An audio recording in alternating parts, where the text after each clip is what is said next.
আমি একটা রিপোর্ট দেখে খুব অবাক হয়ে গেলাম। রিপোর্টটা করছে কনসাস কনজুমার সোসাইটি, একটা বেসরকারি ভোক্তা প্রতিষ্ঠানের।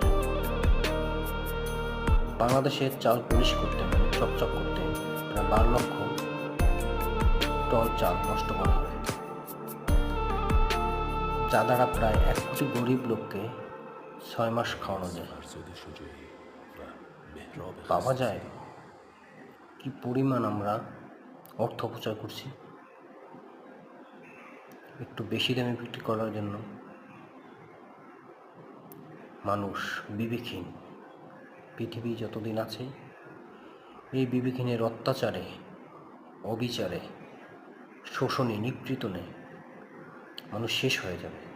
সাধারণ মানুষ, গরিব মানুষ, আমাদের মতো মধ্যবিত্ত ফ্যামিলির মানুষজন নিঃস্ব হয়ে যাবে, না খেয়ে মারা যাওয়া লাগবে কিছুদিন পর।